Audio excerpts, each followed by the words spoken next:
A new plant that I've been growing this year is called opposite leaf spot flower.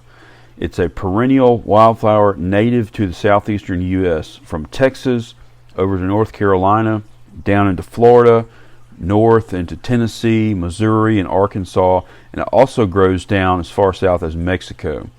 It's a wetland riparian plant, low growing, spreading, that blooms from late summer into autumn. I first noticed it in bloom along a road that's close to my house, growing in the ditch a few years ago. And then it showed up after that in my backyard, growing in the lowest area underneath my son's trampoline. Now this year I've been experimenting with it, growing it as a marginal pond plant, and it has done fabulously. It roots very easily, either from cuttings or just by spreading along the ground and rooting wherever the stem touches the soil or water. Right now it's October and it's at peak bloom, along with many other wildflowers in my area. I've been growing water Sprite outdoors in my ponds over the summer, and it's amazing how large they can get. This one has several fronds that are 34 inches long. In this patio pond, it's been growing in a little 4-inch pot, sitting on top of another pot of dwarf umbrella sedge, and the roots have grown down through into the other pot and in the water, and there are tons of little plantlets forming on some of the fronds that are not even touching the water. And I've had to thin it out regularly from the stock tank pond, otherwise it'll just take over. It would be cool to have a designated stock tank just for water Sprite. Let it fill up the pond just to see how big and prolific it could really get.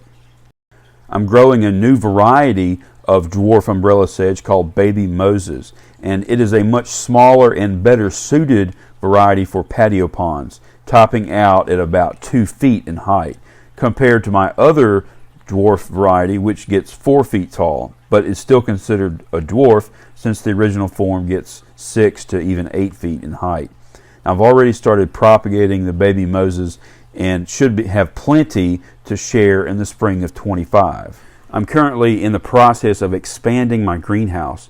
The gravel base has already been extended on both ends, and I was able to find a really good sale on a 20-foot long Shelter Logic greenhouse that I'm going to add to my current 10-foot model to have a total length of 30 feet when it's complete. Hopefully then I will have plenty of room that I need to propagate and grow out all my plants next year. Most of the red Star Hibiscus is shutting down for the year, but I did manage to get a final bloom on a cutting that I took a few months ago, and I just stuck it down in the water of this little pond and forgot all about it until this morning when I noticed this beautiful scarlet flower, probably the last one of 2024. The pickerel rush is still blooming and drawing in pollinators. This was hands down my best selling plant on eBay this year, and has been one of my favorite native pond plants for years now. It is a heavy feeder, and it does require regular fertilizing when you're growing it in a small container pond, but it's also great at purifying the water. It's been a successful first year breeding ricefish.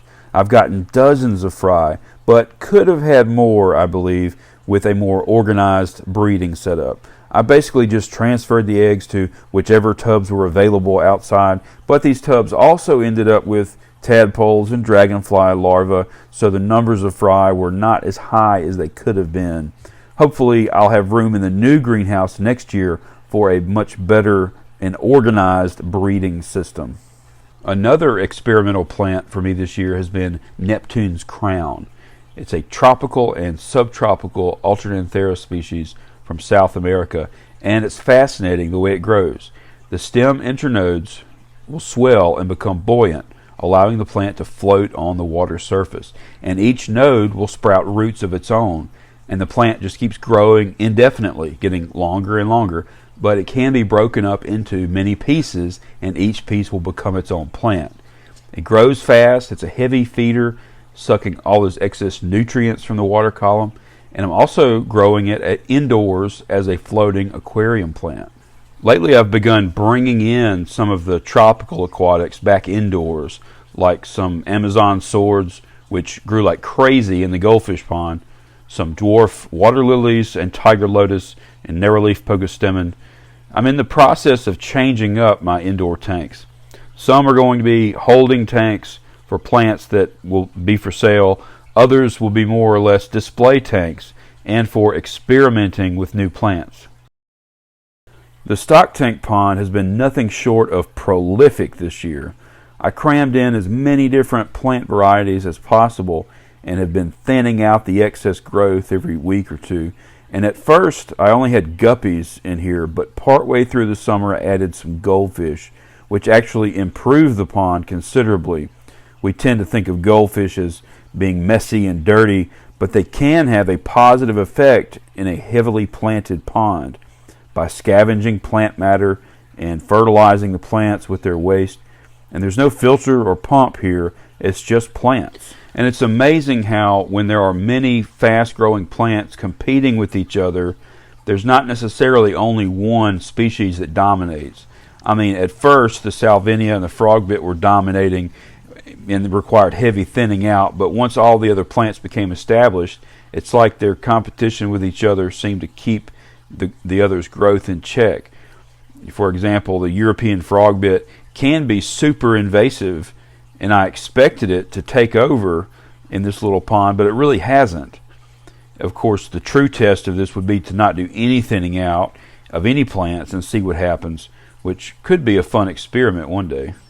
When I set this pond up in the spring, I intended it to just be seasonal, but now I'm thinking I'll just remove all the tropical species and leave the pond up during the winter.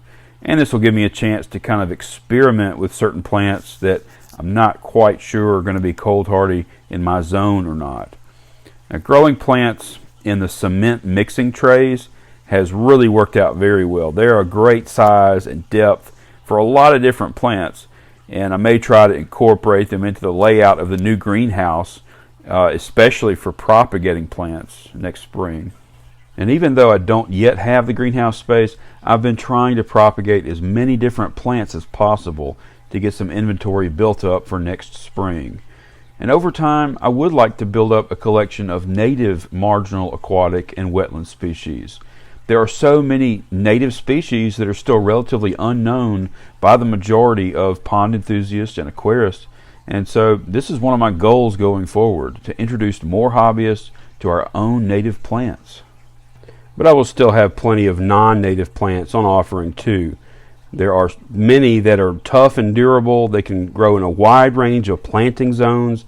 They're easy to grow, and they can be grown in large or small ponds or even bog gardens, and even aquariums. There are a number of aquarium plants that can grow above the water surface pretty easily or in constantly wet soil. I grow Japan pennywort in these high humidity boxes where it could then be thrown into an aquarium to grow in the water, or planted along the edge of a patio pond where it could act as a ground cover under a taller plant and even trail into the water. The houseplant stock tank pond in the greenhouse is still going strong, and it may be time to do some trimming. Some plants are getting smothered, especially by all the pothos vines growing everywhere, but the majority are still thriving as they feed on the waste produced by all the fish. Our low temps have been getting down into the 50s at night, so I did set up the tank heater. Last winter was the first time that I kept the tank heated, and I was really amazed how much of a difference it made in the plant growth, keeping the water temp at around 70 degrees. Even though I'm nowhere close to being finished with this tree branch background, I went ahead and set up this 55-gallon tank on this stand that I built and consolidated all of the Italian valve. And instead of planting the valve and substrate directly in the tank, they are planted in these pond baskets, which gives me the flexibility to move them to another tank easily or to another pond without having to pull them up and replant. I tried growing narrowleaf pogostemon in here a few months ago, but didn't do so well. But the Val is loving it. I would say both of the 29-gallon and 75-gallon ripariums reach their full potential with tropical houseplants, growing 17-foot long pothos vines with huge leaves and lush philodendrons, peace lilies, and many others. Now it's time to change things up, begin new experiments, challenge myself in new ways. One thing I love about this hobby is that there's always room for growth, not just plant growth, but personal growth as well. The learning never stops. The lessons never end. New worlds await discovery.